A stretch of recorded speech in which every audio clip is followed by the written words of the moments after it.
Hello and welcome to a brand new edition of Inside Out on the Road, a show where we focus on individual stocks. With in-depth analysis, we deep dive into financials, and we also tell you about the key risk and triggers going forward. Well, let's get straight to the first stock today. My colleague Sonal gets us a very special deep dive into Galaxy Surfactants. The investor interest in specialty chemical space is not hidden. Growth prospects are huge here. However, not every specialty chemical company is the same. The industry derives its growth from the underlying growth in user industry, and while it has many sub-segments, we'll focus on what is called the oleochemical space and speak to a leader in this industry, Galaxy Surfactants. Now the company, it is engaged in manufacturing of surfactants and specialty care ingredients and focuses on home and personal care industry. Company has a portfolio of over 220 products and it has two segments: performance surfactants, which largely caters to FMCG companies and 61% of revenues, and specialty care products, which caters to skincare segment and is 39% of total revenues. Performance surfactants are large volume consumption products and specialty are niche and low volume products. So that is the differentiation. Company manufactures products which is used in hair care products like shampoos, oral care like toothpaste, home care like carpet cleaner, skin care like sunscreen, cosmetics like nail paints, and toiletries like hand washes. Now for oleochemicals, the difference versus any other chemical is that they are derived from vegetable oils or animal fats versus crude oil derivatives used by, say, petrochemicals. Galaxy Surfactants uses fatty alcohol as its raw material. Now, company has a sizable chunk of revenues coming from exports and caters to geographies like Africa, Middle East, Turkey and rest of the world as well. Let's talk about Galaxy's financials. Revenues of 3684 crore rupees in FY22, which is a jump from pre-COVID levels of 2761 crore rupees. Margins, however, have been under pressure after increasing from 14 to 16% in FY20, have come down to 11% in FY22, and profits have, after seeing a sharp increase in FY21, come down in FY22. Demand side concerns have been ailing the company and hence the stock. It's time to understand this business, what is the supply chain like, also what will drive growth from here. We'll now speak to the management of the company. Let's go.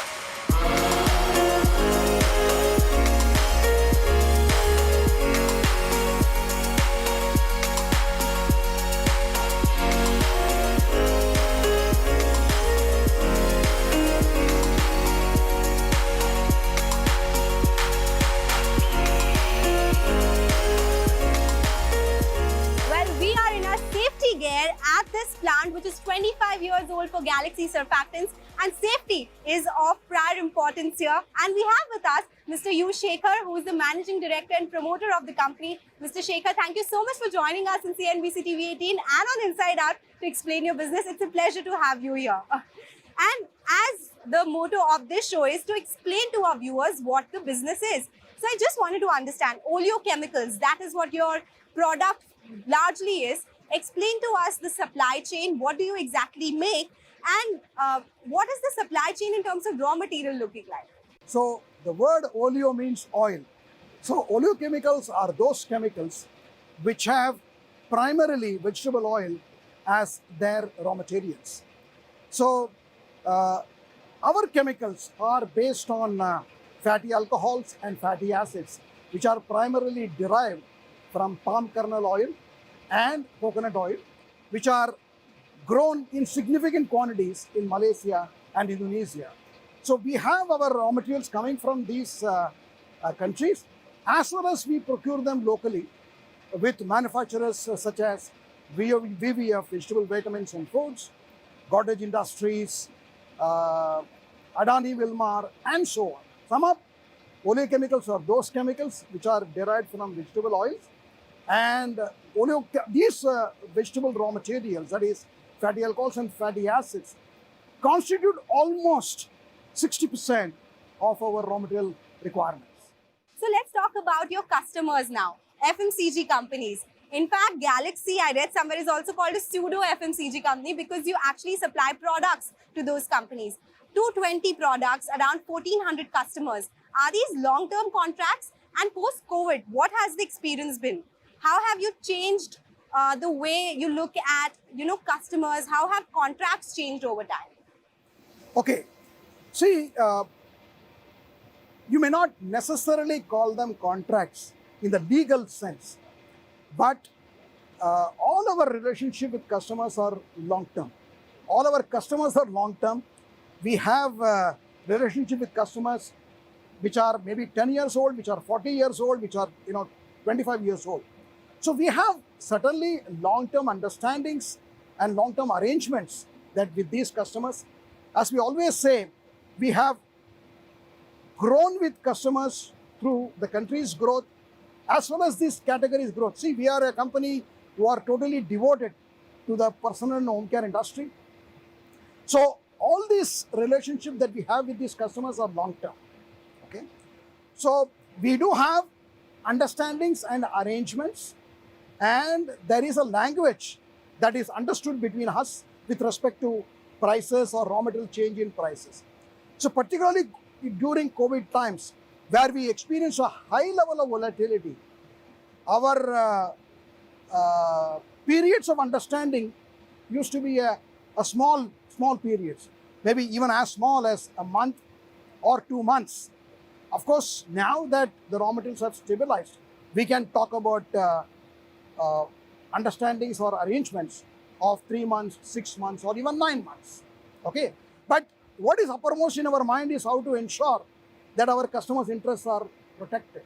So we do, engage with our customers and tell them what is the right period to, commit oneself with respect to period contracts. I wanted to understand about the China Plus One theme that everyone talks about. Is it something that impacts you as well?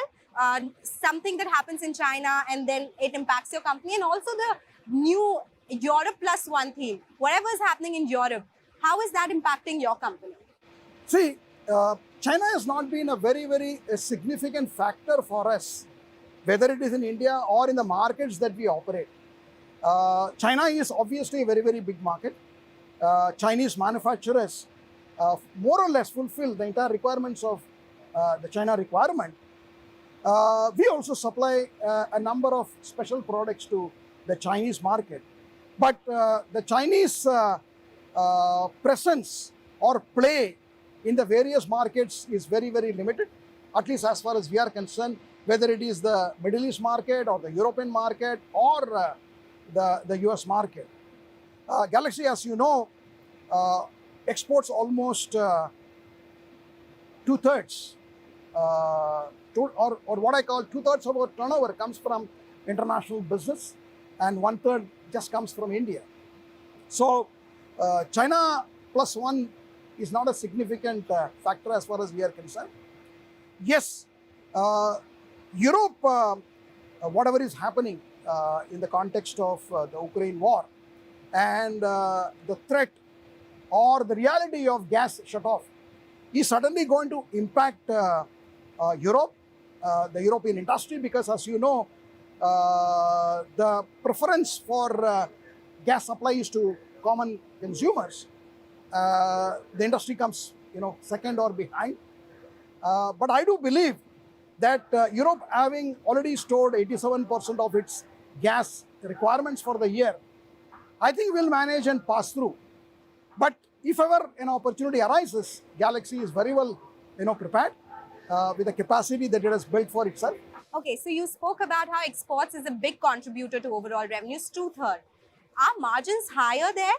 And generally, last conversations that we have generally in quarterly numbers as well, Europe, Turkey had been struggling a bit. So in the longer term frame, what is the outlook on exports for you? Will it continue to share, enjoy a higher share in your revenues? See, at least for the last maybe about 7 or 8 years, the share of international business has more or less remained in the region of 66 to 68%, and we expect that to continue because Indian market grow at about 7 to 8%. Of course, leave out the COVID times, and the international market, particularly the developed markets, grow at about maybe 2 to 3% or so. So, in terms of our growth, the international markets, particularly US and Europe, is where who are more receptive to the new innovations, the specialty innovations, which are premium in nature. India, of course, today with the emergence of the D2DC direct-to-consumer companies as well as the e-commerce companies, has started significantly using the specialty products. But for us, India still remains a country which has a huge opportunity in terms of penetration, whether it is hand soaps or household cleaners. And see, shampoos have had a decent amount of penetration, the toothpaste have had a decent amount of penetration, but household products, home care products have still a significant amount of penetration left. If you even talk about, let us say, liquid detergents, there is a good amount of opportunity and potential going forward. So is there a margin difference between the two markets, or is it the same for you? See, ours is I mean, the market is a global market, okay? So it's pretty open, and so there cannot be much of differentiation in terms of prices between a local market or an international market.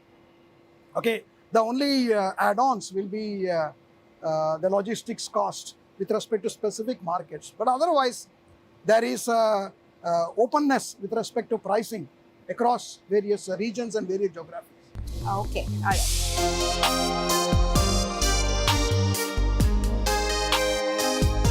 So I wanted to speak to you about your two segments, performance and specialty chemicals. Specialty being more niche, lower volume product. Going forward, will you see more contribution coming in from specialty? See, the share of specialties will increase over the longer term. But the performance products will continue to grow in those markets which are still under-penetrated. For example, I did tell you, as far as India is concerned, we are still under-penetrated with respect to washing machine detergents, hand wash, household cleaners, other home care products. Specialty products are niche products. They will continue to make inroads, not just in developed market but also in developing markets or emerging markets, as we say. But that will happen, gradually. Okay, and Galaxy has been at the forefront with respect to innovation of these specialty products, whether it is to do with mild surfactants or non-toxic preservatives or vegetable proteins or multifunctional ingredients. As you know, the consumer, worldwide is moving more and more towards sustainable products, more and more towards mild products, more and more towards more safety. And he also seeks ingredients which are simple chemistry rather than complex chemistry. And Galaxy has been significantly innovating at the cutting edge in the last 10 to 12 years. As you know, specialty revenue for us has almost gone up, or has almost been multiplied by 6 times over the last 10 years. So that tells you that how we have innovated in response to the various consumer and market needs, but also we have created and built markets. And these products, in terms of regulatory compliances as well as the compliance requirements of customers, do take time. When you talk about innovation, a lot of R&D expenditure would go into that. India is known to be, on the lower side when it comes to R&D expenses by the chemical companies. What is it for you? And say years down the line, how much could that go up to? And that ultimately will, of course, have some impact on margins. So EBITDA per ton at 25,000 in Q1. I'm not asking you an immediate outlook on that, but what is the long-term target that you have here?